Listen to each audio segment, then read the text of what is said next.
Hello, lovely humans, Jen Foxbot here. In today's episode of Math Mondays, we are going to summarize all of the stuff we've learned from electrostatics, non-moving charges, magnetostatics, non-moving magnets, there we go, which we might have skipped, and electrodynamics, or moving charges. And then we will ask, do all of these equations meet the rules for math stuff? Hint, no, they don't. And that will get us to the set that is known as Maxwell's equations. Yay! And we'll also discover something new along the way. All right, here we go. So what have we learned? We've covered a lot.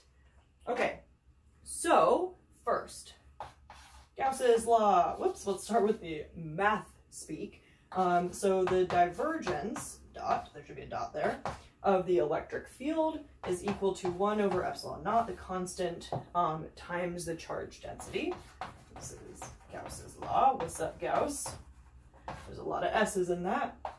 From magnetostatics, which is a great term, we know that the divergence of the magnetic field is 0, always. There's no name for this equation.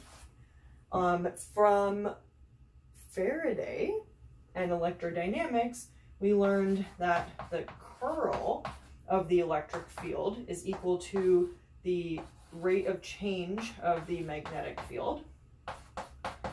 Woo, thanks Faraday. You did a lot of cool stuff. Whoopsies, we'll do that. Okay, and last, but certainly not least, but we did skip it, we know that the curl of the magnetic field is equal to mu naught, which is just a constant, times the current density. And we can thank Ampere for this one. Ampere also got a constant, so good job, dude. Okay, so now we can start to ask, do these equations meet our expectations for the laws of mathematics? For example, as we're gonna pick this on purpose, we're not gonna go through all of them, obviously, but for example, the divergence of the curl is always 0 by definition of what, whoops, we'll just use a generic thing. We'll use A for funsies. So that equals 0. So let's apply it to number 3. So if we do this for number 3, ooh, we're gonna come all the way over here. Okay, the divergence of the curl of E equals the divergence of dB, dt, and that's vector. So we can bring the del in, and then we get d del dot b over dt. Hey, wait a second! We just have an equation over here for that. Oh, boom! What's up? That's 0. Woo! Party! Okay, so that one's fine. Number 3 is fine. But what happens when we do this to number 4? Okay, so the divergence of the curl of the magnetic field equals the divergence of the current density. Okay, wait a second. That's not 0. Is it 0? It's not 0. Okay. And like I said, we did skip this, so don't expect you to know that. It's like I'm testing you. This is for knowledge and fun and assistance. But in magnetostatics, you can learn that this is actually given to us by what's called the continuity equation. So the divergence of the current, del dot J equals, I'm gonna run out of space, it equals the negative rate of change of the charge density, which makes sense because if you have charges that are coming in or out, your current is changing.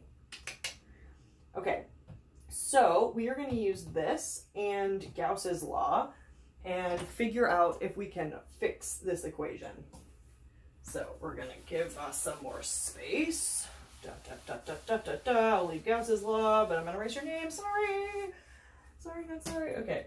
Okay, so we have del dot J equals dt, or the negative, whoops, I lost a negative, the negative rate of the current density.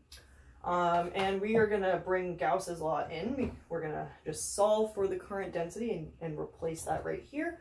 So we have negative d dt. Oops, and we also have a, well, okay. d dt, no, this is good. Epsilon naught, del dot E. Okay, and now we're just going to bring this on in. So we're just going to get, let me make sure I'm doing this right. We want to bring in the partial derivative inside the parentheses. So we're going to, since epsilon naught is a constant, we can bring del outside and have del dot epsilon naught, oopsies, I lost my negative sign again, d e dt, the rate of change of the electric field. Okay. So, honestly, this is something I love about physics. It cracks me up every time, but we can just take this term and shove it back into Ampere's law in such a way that it cancels this offending term in Ampere's law. So, number 4 is now going to be the curl of B is equal to mu naught times J. And then plus, because we got a minus sign that I keep forgetting to bring on over. Classic. So welcome to my life in college. Minus signs. We're going to add in a term mu naught because that's one of the things that's missing, and we want this term to cancel with this term. So we have mu naught, epsilon naught, and then the rate of change of the electric field. And interestingly, even though Maxwell was like, ooh, this is because of ether. Sorry, dude. No, it's not. Nope. But that's okay because this is a real phenomenon. And if we read it, what this says is that a changing electric field induces a magnetic field. Hey! So just like Faraday discovered, a changing magnetic field induces an electric field, Maxwell, kind of accidentally but cleverly, discovered that a changing electric field induces a magnetic field. And so if you have no electric field, or the electric field is constant, this term goes away.